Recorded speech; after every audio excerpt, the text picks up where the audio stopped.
Hey everyone, John here, and today I want to talk about something that's bugged me for a while, and it's the idea of remakes just replacing the original. I don't play that old one, play the new one, it's better. I think this is a very strange video game only thing that's happening. And when it comes to movies, I think you'd be crazy if you said to someone, watch the newer Charlie and the Chocolate Factory, because I think it's better than Willy Wonka and the Chocolate Factory, and therefore replaces it. Because those movies are different tones, with different directions, different actors. Yes, it's the same base story, but the sets are totally different. The overall feel and vibe of the film is different. Those are two different films under the same premise. Let's look at Mean Girls a moment. There was a recent remake, it's a musical, the tone's just completely different, but it also expects you to have seen the original. There's a lot you'd get out of it if you are familiar with the original film. Lots of cameos and lots of cool things for Mean Girls fans. That's an example of two movies coexisting, even though they are both the same story. So, let's look at video games a moment, and whenever this topic comes up, there are two that spring to mind. It's Metroid and Resident Evil. And I'm going to tell you that these are both absolutely different games. If I were to show you Super Metroid and Metroid Fusion, you might have a preference to which is better, but I'd think you were mad if you said to me, play this one, never play that one, because I prefer that one. Because they are entirely different experiences. And in the case of Metroid and Metroid Zero Mission, there's no hyperbole here. Those are completely different games. So personally speaking, when I first played Metroid on the NES, I didn't really get it. I played it for a few minutes, got stuck, put it down, decided I didn't really like it. And then a few years later, played Metroid Zero Mission, and loved it. Zero Mission is a game that is constantly moving forward. You can't really get lost in this game. Whenever you defeat a boss or get a new item, the path just keeps going. It doesn't really expect you to backtrack and pathfind yourself. In many instances, it tells you exactly where to go, or at least gives you an idea of what region you should be in. This is, a lot of the time, a power fantasy. It's very hard to die in Zero Mission. There's going to be a lot of enemies around you, but you can tear through them very, very easily, and you always get your health refilled. It's very hard to make deadly mistakes. It's a forgiving game, it's a fairly easy game, but it's also such a well-paced one that's always moving forward. On the opposite side, the original NES Metroid has none of those things. This is a very lonely game.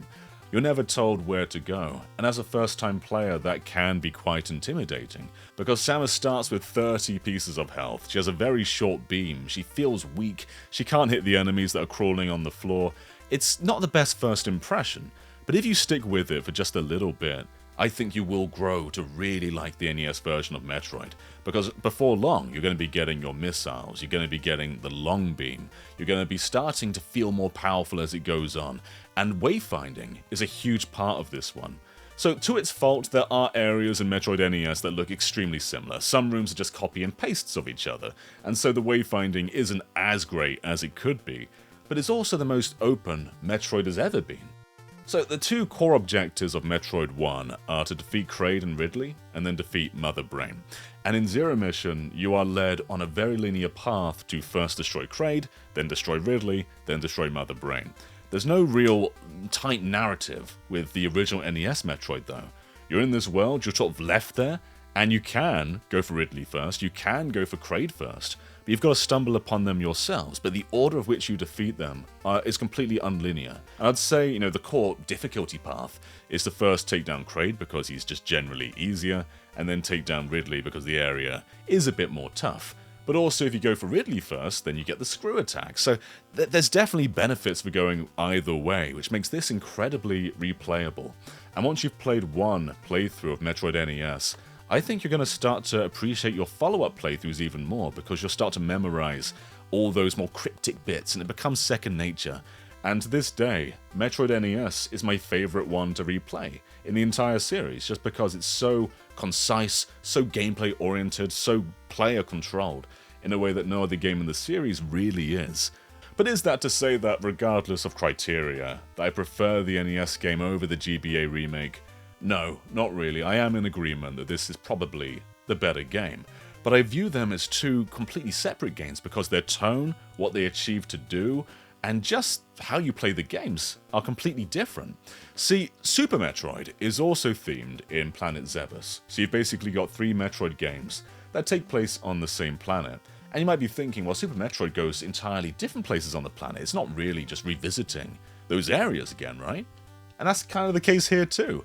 You're going to get very familiar areas across all 3 games, like that starting area where you get the Morph Ball. That's going to be the same across all 3 of those games. But then you get to other areas, which in every single case, they play out differently. Zero Mission has more unfamiliar rooms than it has familiar ones. Those references to Metroid 1 are really just blink and you'll miss them.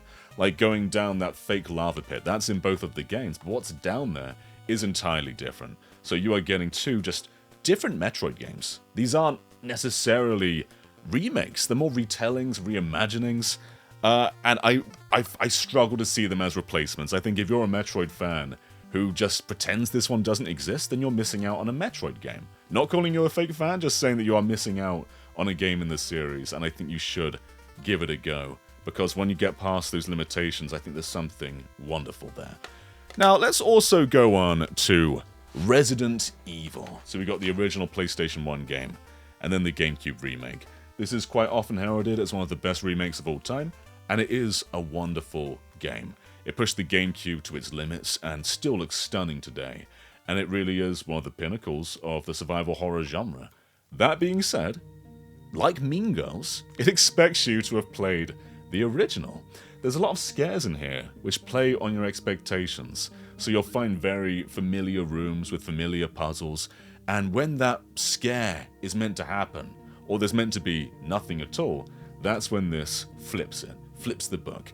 So in the original one, you're going towards this hallway here with the dead end, and a zombie's on the floor, it's about to awake, it's going to grab you, and every time you've got to be ready for that. In the remake though, it's not there anymore, there's no body, and so maybe you're thinking, oh, I'm safe now, but as soon as you turn the corner, the camera doesn't pan, instead you walk backwards and a zombie comes towards you in a really tight space. And that teaches you the new defense knife mechanic. So there's a cool double-edged use of playing on expectations and also tutorializing something new.